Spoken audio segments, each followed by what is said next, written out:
Sia ichonyuma ke komi ke de clinton kuku ke ashikuku ni dinuma ke komi Suɔmɔ ni nyɔŋmɔ yo ha toigbolɔi Yehowa ke Israel be can be ashibe mi sumo lekeje Egypt ton eyo ni mi chele akemi bi shishi aboni mi cholele shi aboni ya asese mu eshi omi jino ya me ya no amesha afole ya me ha ba ya mesha tufakema ame ha amagan tebele mi fe Israel tata ni niemu mi wole ame mi fomi kwakwa shi ame ngo no akemi mi hiri ame mi ke Suɔmɔ ke mi nchole bula me ke ba mi mo ni mi chonta momo ni fa me da ma lu fle ni mi ke ni ma me hi ame akun ame se ke hate Egypt shipon le no ni Assyria ayi ame no eja ke amekune ake amepale oke ba no tai ba teshi ame majin le anu ni aba kumu ame majin le agboile ase adaban le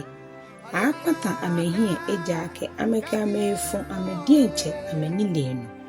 beani mi meile eka ake shimono ke ame ashimile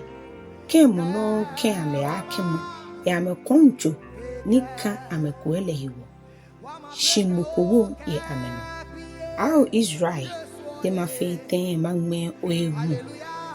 te ma feten makwabu hu asomanye ohie makpata tamaboni mi fe admale alo tamaboni mi ke zebiom yele mitwi mi twaye mimne ni mi musumi chomi ye ohe mi ke mninfuye osanile mi kwatan Israel hie don eja ke nyɔŋmɔ jimi shije gbom mi mo kronko ni yo nyetende mi banye ngo ke mninfu mi meile ba anye mi Yehowa mi se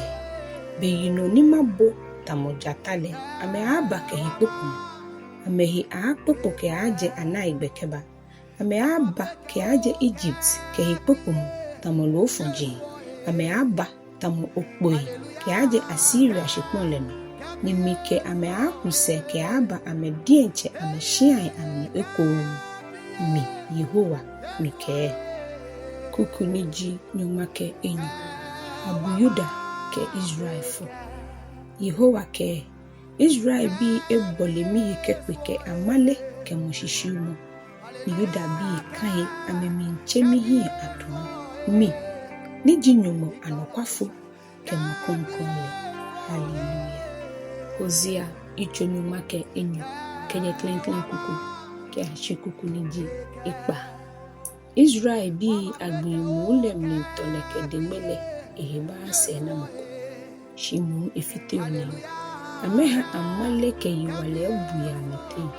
ameke Assyria ekpan ni ameke Egypt mi yemujra no hiwole Yehowa ke Yuda bi le yesane ibawo Israel bi nyomo ye amejembana egbola ametoe ye ameni femo ni ana ameche Jacob le ikenye milenna beni ekelefen yo muso ni beni edale Jacob ke nyomo no Jacob ke bofule no ni eyekuni efu echon bofule ni ebi edinjomo Jacob ke nyomo pe yebete ni je nyomo kele wiye ni Yehowa ditae ya nyumole ni Jacob ke wile ni egbeji Yehowa ni ndo akekayole nyehu ene yewole nye he anye nyumole no nye ya nye pale akeba inyo nye na me amobo nye ya jalesani ni nye ya no kwada ke kwalegbe keje kuku ni jipao ke ashina agbe fo kroko hu ni abu Israel ke Yuda Yehowa ke ake jira yelo ni kenseni ni ache eteno ni ile shishulo jile Israel ke ake sibe mi choni ache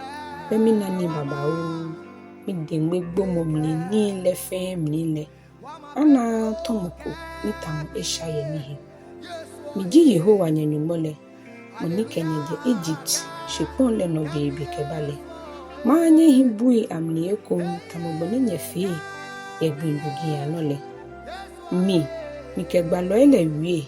imi jie ni na so to emi chon ame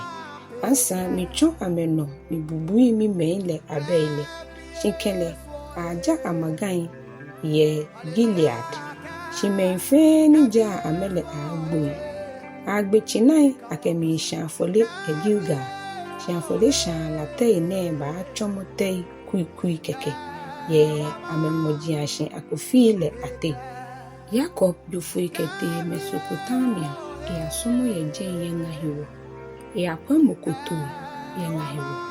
Yehowa chungbalo. Ni ya here Israel bile ayiwala keje Egypt keba. Igbalo ne no echo ekura ame. Israel bi ewe Yehowa mnila na akpa. Ni lohiwole esa ake amegboye. Ni amemusu ahatere ame. Yehowa ba agbala ametwe eja ake amewole hebeni. Hallelujah.